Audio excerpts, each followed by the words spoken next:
If you're only here to sell without any purpose, you're just burning money. We forgot to order an entire category. And we are 15 days away from a planned launch. Day 1, we had about 120 odd orders. Day 2, we had 0 orders. Hi, Akshit. Hi. What made you believe the world needed one more athleisure brand? For us, athleisure wasn't just about it being a trend. It's more of a lifestyle shift. People have stopped living in compartments now and they move through a lot of different settings in the day, probably from a coffee to a movie to a workout or to work. What we wanted to do is we wanted to design for purpose and movement and not just for fashion. Hence, our categories also are comfort, active, leisure and travel. All of our clothing that we make, they tick any of the 3 boxes out of the 4. So you can actually move throughout the day within the same outfit without actually having to change. So it was built for purpose, not just for fashion. That's great because like I was telling you earlier, like we're all moving from one setting to another through the day. And it's such a pain when you have to go home and you have to change. It's so much easier to have something where you can jump from a morning meeting to a lunch with a friend and then go straight to the gym.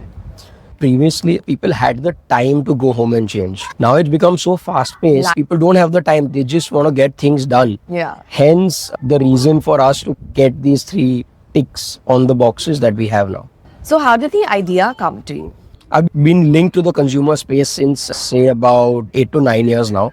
I've helped people build brands. I have always had this thing at the back of my mind that I want to do something in the consumer space. I want to have my own brand. And it just clicked because I landed up meeting my co-founder in the building where I stay, and fashion, skincare, these were the 2 things that I was actually looking at. I got a co-founder who had a background in fashion and I just ticked that box because I just couldn't wait anymore. So why athleisure versus any other kind of clothing? The reason athleisure, because athleisure today is considered slow fashion. It's not considered fast fashion. What we are trying to do is we are trying to make it fast fashion. What used to happen a couple of years ago was that fashion used to change over 6 and 9 months. Couture used to change every quarter. That's the reason there were 4 seasons. Zara came in a couple of years ago and they changed the game for fashion in terms of what fast fashion means, where inventory is changing every month. Now we've seen a shift that designs and styles are changing every 15 days. Yeah. So I'm sure athleisure is also moving to a place because of larger brands like Alo Yoga and Lululemon, where styles are coming in much quicker. Athleisure always used to be a yearly change in trend and fashion. Now it's probably every 3 months we have new styles, new designs. A lot of new suppliers and manufacturers have opened up in India, which is also helping us grab onto that and run along with that pace. So restocking inventory, getting new styles is much easier. Hence, we know that there is a chance of athleisure getting into fast fashion, and that's the reason why we chose athleisure. Plus, India comes from very heavy textile history. So we've got a lot of textile history in the country, and there are n number of brands which are already existing, probably, who are doing your regular t-shirts to shirts to men, women, kids, everything. But we wanted to pick a niche, to be very honest. And one of the major things for us to start this was also to basically make athleisure premium yet accessible. How did you come up with your brand name? Evolution, when we started out, we had about 3 name options, and Evolution was one of the least preferred option for us. But I was the one who actually worked on the branding as well for the brand. And what stuck with me was when we talk about movement and human evolution. I don't know if you've seen the evolution diagram where how monkey turns to man. Yes. So how ape turns to man is what brings our monogram also. So if you look at our monogram, it is basically how an ape is turning to a man. That's how we've made the monogram. And it's also about how we felt that fashion is now evolving. As I said, fashion now is evolving at a much faster pace than before. Hence, it just stuck with us and we went ahead with it. What would you say your key USPs are? So our key USP would be our fabric. So we have actually cracked the code of getting fabric comparable to all the larger brands in the world. Oh, nice. So why choose women as your core market? We chose women on purpose because women's athleisure was where compromises were expected. So you don't need to be pulling, you don't need to be fixing. It's all comfortable until you start moving. And movement is one of the first things that we look after. Just to give you an example, when you're doing squats, a lot of women want to either fix or pull their legging. So those were the kind of problems we wanted to fix. That you don't need to pull, you don't need to fix, you don't need to adjust. That is the reason we started with women. Honestly, for men, we are okay with whatever we get. We just wear a t-shirt, we put on shorts. No one cares about it. When we were actually in the initial phases of discussing this brand, what happened was we wanted to keep India also at the back of the mind, because comfort comes first, not only in the fit, but even in your surroundings. So if you notice, women go to the gym, but they'll always be wearing a cover up, or they'll wear a cover up on the way to the gym. Yeah. So we planned things in such a way that it's either not too revealing, it's made for the Indian woman, it's made for those kind of settings where you don't have to be uncomfortable in the room. Hence, it was more of a problem solving thing for us than just looking at it as that it's just one target audience. It's not just a target audience for us. So how did you identify the problems that women face with their workout or leisure clothing? Being a two male founder led women's only brand as of now, we had to actually test it out on a lot of relatives, on our sisters, our friends, and figure out where the issues lie. So our initial phases, when our samples were being developed, we would have these meetings with all of them. They would try on the clothes, tell us what is wrong, what is right. In fact, even the colors. So not only the fit, but even the colors, because now fashion has become too loud in some places. Sometimes it's too muted, but we went very neutral, even with the colors to start out, because you don't always have to be loud to stand out. You can be wearing anything. Beauty lies in the simplicity. So we kept it simple. We didn't want to experiment too much. We kept it simple because, again, it was all about getting the fit right for them. When you decided you wanted to do this, what were the first steps you took? Pinterest board. Pinterest board was the first thing I went to. So the first thing I actually did was I went to Pinterest, started looking for what possibilities are there, and then I was overwhelmed because I was like, I had probably 500 to 800 pins. And I had to select 15 products out of that. That these are the 15 looks that we want to create. Yeah. Because obviously when you start out, you're limited on choices. You can't just go all out because you need to test the market. But yeah, I think Pinterest board was the first thing I looked at. So that's where you picked your design. That's where I picked my inspiration. We didn't sit and copy designs. We had a trip to China, one of, very honestly, best manufacturers in the world. The trends are faster than we can think. They have trends every 3 days. Yeah. So it just makes it easier for you to check on styles, understand styles, what is working globally, what is not working globally, because they are the global suppliers. So they know what works in which country.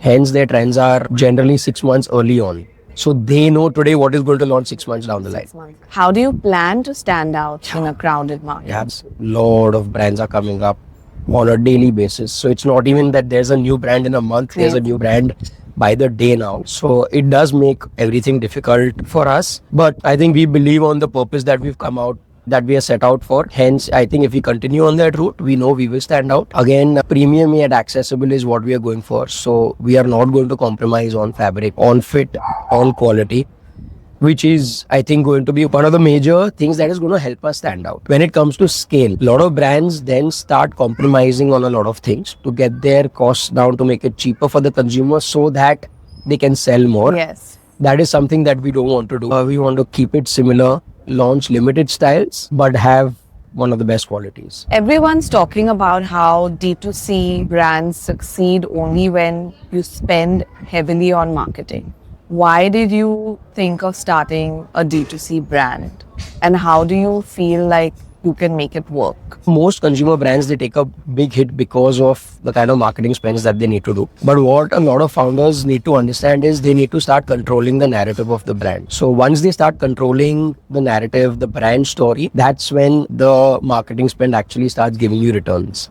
If you're only here to sell without any purpose, it is no point. You're just burning money. If you're here that I'll spend X on marketing, I'll make 5X on revenue, I don't care what the product is, I don't care what the brand story is, you're going to burn a lot of money on your initial marketing. You might succeed a year down the line, but you've already burnt a year's worth of money. Hence, I think the best way is to control the narrative from the beginning, from even before your brand has launched. So even when you're talking to your peers that I'm planning to launch this brand, this is the purpose of the brand. This is why we are building this brand. So all of this, it's like saying you're manifesting the right thing for your brand. So the more you talk about it, the more you are flowing towards it. Also, we did not see marketing as a challenge, because if I think about spending money today, that how am I going to take care of marketing, then I'm going to lose the purpose, because then I'm just running the brand to make money. I know you have to make money. There is a reason we are doing business. But again, you can't just make that the base for either running or not running a brand. How did you fund your startup? We're bootstrapped currently.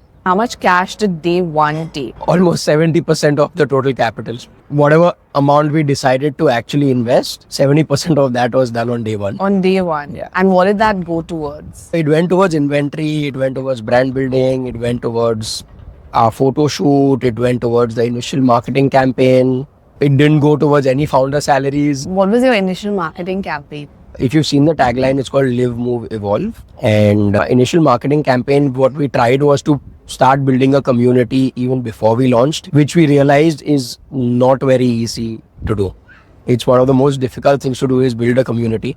We wanted to build something called the Evolution Circle, where people get early access to new drops, new products, some premium perks, better discounts. But we probably, I think, got about 115 people in that community, and then it just died out. Yeah. So we had to close the campaign completely. How do you decide where to spend and where to save? So most of our decisions are taken at the back of the mind. We're always like, okay, if we spend here, will we make money out of this? But again, we are two founders. My co-founder handles product development. He's got different views in terms of the products we actually spend on, the inventory we build. We might make more money. I come handling the brand and the operations. So for me, it's about whether I should spend on brand building. Will that generate enough ROI for us? But now what we've started doing is we've basically started spending on things where we expect at least a 1x return. So we don't want to burn money left, right, but we don't even want to just be sustaining as well. We want to select the right channels, because that is where it'll help us in positioning Evolution as a brand. Because if we just start spending randomly, we don't want to get lost in the crowd. Yeah. And brand positioning right now is very important in this crowded market. And do you do the positioning yourself, or do you work with someone else? No, I do it myself. What surprised you the most when you just started selling? Day one, we had about 120 odd orders. Day two, we had 0 orders. I don't know how that happened, but yeah, the launch day was fantastic. Then it took us a little bit of time to understand the audience a little bit more. And then I think it took about 20 to 25 days for us to actually get back on track in terms of starting to get sales. So we had a good 20-day dry run. How long did it take you to get everything ready to launch? The initial discussions for Evolution had happened in June 2024. We were supposed to launch in October 2024. Too ambitious. Yes, too ambitious. The launch got delayed to December 2024. Ambition was still there. It got postponed to January 2025. And then it finally launched in March 2025. So almost a year. Yeah. No, yeah. So I would say 9 months. But again, those 9 months, they were not just random delays. They were delays because even we were learning every step of the way. Hence, we wanted to get the launch right. We didn't just want to launch because we want to launch a new brand, or just that, no, I want to own a brand, I want to start my own brand. That wasn't the reason.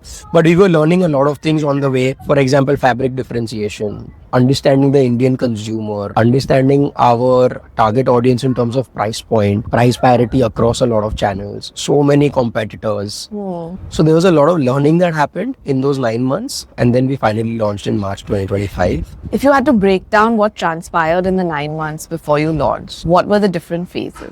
When we started out, I think the first step was identifying the product. Once we identified the product, then we wanted to match it to the target audience. Once we did that, we wanted to understand the issues that target audience was facing. For example, the women. So the fit, the adjustment, the comfort is what we wanted to figure out. Once we understood that, we wanted to figure out the fabric that would actually help us do that. So we went down to ground zero. Basically, it all starts from the raw material. So if the raw material is not right, your product is never going to turn out right. Yeah. Once we figured that out, then we tried to figure out what is the kind of money we would require to build this. We figured that out. And then we realized there's a lot more to do. We had to plan photo shoots. We had to finalize models. We had to get the clothing on time. We had to finalize packaging, branding, initial marketing campaign, launch campaign, getting the inventory on time, dealing with suppliers, Yeah. getting the price points right, and then figuring out how much money is it going to actually take us to run this now. Because your initial capital is, you can put in how much ever you want, but it's about how long can you sustain with the remaining working capital that you have. But yeah, there's an amazing thing that happened. Is a very funny thing. We ordered all our products and everything, and then our supplier comes back to us with our inventory sheet, and we're like, why are there two major SKUs missing? Like an entire category was missing. And I look at my co-founder, I'm like, has there been a mistake? And he's like, Akshit, did we not finalize the order for something? We forgot to order an entire category. Oh my God. And we are 15 days away from a planned launch. Oh my God. Hence the delayed launch. So there were a lot of these small things that happened. Like one reason for a 15-day delay was we were ready with the studio, but the models weren't available. So there are these small things that we learned on the way, that be prepared in advance. Planning that needs to be done. How much ever you plan, it is not easy. There is always going to be some kind of a hurdle that will come. Yeah. So you have to be prepared. As I said, it's a game of patience. If you're not patient enough, you cannot launch, neither can you run a consumer brand.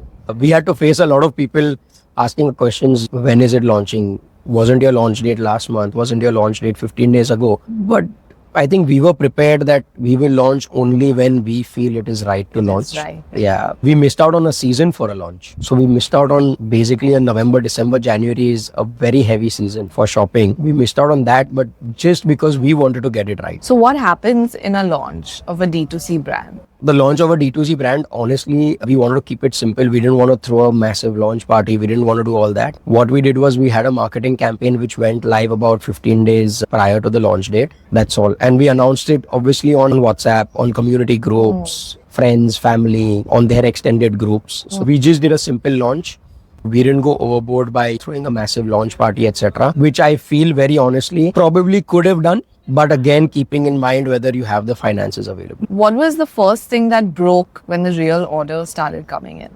Yeah, so my checkout page actually crashed. The first day we launched, and within 40 minutes, I get a call. I wasn't even in Bombay. I launched my website from where I was traveling. And in 40 minutes, I get a call from my co-founder that people aren't being able to place orders. And I went like, what's the reason? And like, no, they can't check out. I'm like, there is no COD, so you should be able to check out. It's just UPI and credit card. No, Akshit, there is no checkout. I go onto the website and I'm like, there is no checkout. It just crashed on us. So basically what happened is, I think it happened from our payment provider side. They forgot to activate the API credentials. So there were test credentials and people were placing orders and nothing was going through. So we probably have lost about 20-25 orders on day one because of that. Luckily, we had the data in the backend, so we could call them, we could speak to them, and we could process COD orders. This was Shopify? This was Shopify. Second hurdle, we did not get our GST certificate on time, so we couldn't do logistics. Oh, wow. Because no logistics provider would onboard us without a GST certificate. So that was our second thing. So the day one orders were actually shipped out on day 15 or day 18. And every day we were making calls to all the customers personally as founders that we are dealing with a few challenges and we will ship out your orders, so there's nothing to worry about it. And yeah, that was what crashed. What's the most annoying operational problem you deal with every day? Right now, everything is so automated that there are very few operational challenges which you would face. Something like the website crashes or the checkout is not working or people... It's all initial stage. Yeah, it's like, if I have to say what is the biggest problem for a consumer brand today is customer reviews. So getting those customers to review your product is a very big challenge for us. Yeah, like it's not easy to get them to review your product. Second on the list would be RTOs. So a lot of COD orders, they just return to origin, which is again a massive issue for us. Luckily, we've been able to handle that. We've not had over 2% of RTOs in the last 8 months. So we're really happy with that. But I think that's even because we've not reached a scale where you can have a lot of RTOs. Yeah. Third is giving discounts. People need to understand it's not easy for brands to give you discounts everywhere and anywhere. Everyone expects a discount. You don't give a discount, you get a bad review. So that is something that is very difficult. Right now, me and Tanish, my co-founder, we are both even customer service executives. We call up customers, we speak to them. If they have returns, we speak to them. If they have exchanges, we speak to them. So we're not completely dependent on the team, but we are doing it ourselves because I think it just makes the connect a little more different. It builds a little more trust with the brand for the consumer, and it leaves just a positive note on the mind of the consumer. What's one supplier mistake you'll never make again? So there was one category we ordered without actually visiting the factory, and I think we won't make that mistake again. So next time we are ordering or we are finalizing new inventory, we make sure that we go to the factory, see the setup, understand how they're working, understand the fabric they're using, and only then finalize on that. How do you find and select the right kind of supplier? Finding and selecting a supplier would be, I would say, a 3-step task. So one is you work on their samples, you go check their samples, you order some samples, we try on those clothes. So when we order samples, we order men's so that we can try them on. We understand if they're working with the right fabrics. We understand if they're working with the right fits. After that, we actually go visit. We figure out how their setup is, what is their development time, what is their turnaround time. We look at multiple suppliers for the same category of products to understand the price, and then we finalize on who our supplier should be. We never depend on one supplier. So in a single category, we will have 3 suppliers. Because if one fails on us, we have 2 as backup always. So we will order from 3 suppliers and rather than just one. What expense surprised you the most? Today, very honestly, user-generated content from real-world people works more than influencer marketing. So you can have brand positioning by doing influencer marketing, but you cannot have revenues by doing influencer marketing because nowadays audience is just there to view content. They're not here to just buy anything and everything. User-generated content which comes organically will work more than influencer marketing because that's a real person actually using the product and talking about it. There is a lot of paid UGCs that are being done nowadays, but again, that's where the brand is controlling the narrative. Hence, there has been a revenue drop, ROI drop in that as well. So we were heavily dependent on that. Yes, we have burnt money on that also. I think that was a surprise expense for us where I think probably about 3 months ago, we landed up spending on UGC content and we had 0 revenues from that. What's something you were insecure about as a founder? Evolution closing down. I think every day we're just thinking, where are we going to reach? What are we going to do? Will Evolution become a 100 crore brand or a 500 crore brand? Will it not become one? What if it doesn't become one? So these questions are there in the mind. They're just there at the back of the mind every day. Any task you're doing, it's just linked to that. Will this task help me achieve that goal? So there's always that little insecurity that, what next? What if this does not work? What's one thing you had to unlearn while building your brand? My product is the best. I think you have to unlearn that. Your product can never be the best. There are a lot of people who have great ideas, who have great products. You have to basically understand that your product has to be the best for your category, for your audience. It's just because you've made the product does not mean that you've cracked it completely. There are a lot of people who are doing that. I think something to unlearn is your product is not always the best. It's just probably the right fit. What's one thing you feel you've wasted time on that has made 0 difference to your business? I think one thing I've wasted time on is trying to figure out productivity apps for the team. I've spent a lot of time trying to get a productivity app like probably a Trello or something for the team or a Slack, and then it's just never worked out. We've signed up, we've done everything. We spent almost 2 weeks on putting timelines and dates and all of that, and then it just died out. We've never even ended up using it. That account just lies. Really? So it's just there, yeah. I think WhatsApp has just made us so probably, I would say, lazy in doing all of those things. I've got like 8 WhatsApp groups which say Evolution XYZ team. So everything's just there. How big is your team? As of now, we're just 4. So how are the responsibilities divided? Tanish handles product development and sourcing completely from scratch. I handle brand building and operations. And we've got Vrushti who handles brand outreach and PR. And then we've got one intern who handles all our social media and customer service tasks. But again, as I said, all 4 of us are doing everything. What do people romanticize about starting a brand that you now know is false? I'll make a 100 crore brand. It'll just take me 3 years and I'll do it. That is something that, it's not easy. It's not something that anyone and everyone can do. Yes, if you have the purpose to do it, you could achieve it. If you had to start Evolution again tomorrow, what would you do differently? I would launch on the decided date. I would be more prepared in terms of challenges because a lot of learnings have come in this past 1 year. How to deal with suppliers, how to deal with third-party vendors, getting the right products. I'm not saying that we have all the right products. We have some products which just don't work, which just don't fit in. Yeah. Which we learned over time that these products don't fit in. Probably we made a mistake by ordering this inventory. So a little more deeper dive into the final product would obviously make a lot of difference if I had to start Evolution tomorrow. Is it better to start a business with or without a co-founder? It's always better with a co-founder because one is responsibilities are divided. Two, you have two minds thinking on the same topic and everyone has a different viewpoint. You're not always right. Being a single co-founder, you're dealing with a lot of things probably at a single time, but this just helps you divide and conquer. So I think I would not start a brand single-handedly. I would always have a co-founder. If you had to sum up your 8 months after launch in one word, what would it be? Evolve. How do you stay motivated when you know the failure rate for startups is so high? Failure rates for a lot of things are high, but that doesn't stop you from doing a lot of things, right? Simple example, everyone knows caffeine is bad for health. It doesn't stop you from drinking coffee. It's just about having the will to keep going. That's all. You have the will to keep going, and there are dull days when you are running a startup, when you are running your brand. But there are also good days. Probably there might be a day you have 0 orders, but next day you have 15 orders, and wow, that becomes a good day. You've forgotten about the previous day. So Yeah. as I said, it's a daily challenge and hence we are driven to run it. Also, there's this one very good example someone had told me about probably 9 to 10 years ago, that imagine you're driving your car on a highway and one tire gets punctured. Do you slash the other 3 or do you repair that one and move on? You just repair it and move on. You problem solve and you move on. Hence, that's how you stay motivated. How long does it take for a D2C brand to be profitable?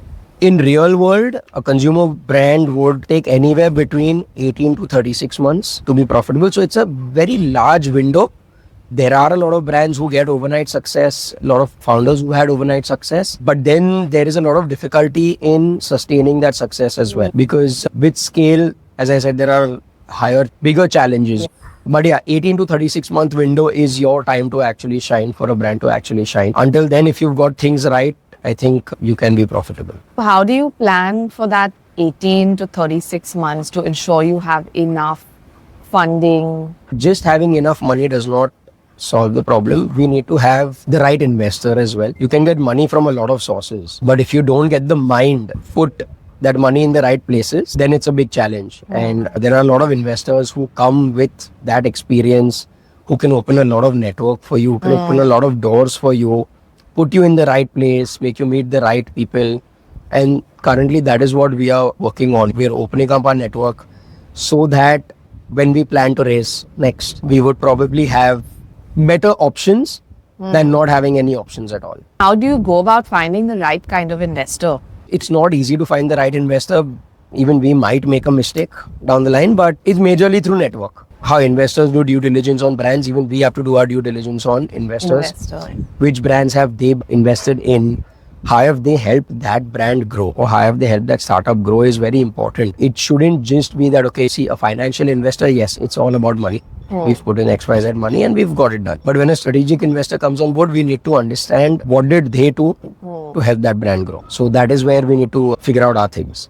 Is everyone cut out for entrepreneurship? Patience is the key, because if you don't have patience, you can't be an entrepreneur. And you have to honestly learn to listen to the word no, because there are going to be a lot of no's that come your way. So you need to learn to say no and learn to listen to the no. Where do you want Evolution to be 1 year from today? Across the globe. How do you get there? We start slow. We are looking to expand in the Middle East region very soon, probably 6 to 7 months down the line. And I think that's going to open a lot of doors for the European market for us. We won't be offline for sure. We will be online. But yeah, we want to start selling to a lot of people across the globe. Great. We've actually already done 3 orders. Amazing. Yeah, one in Germany, one in Australia, and one in Austria. Well, thank you for your time, Akshit.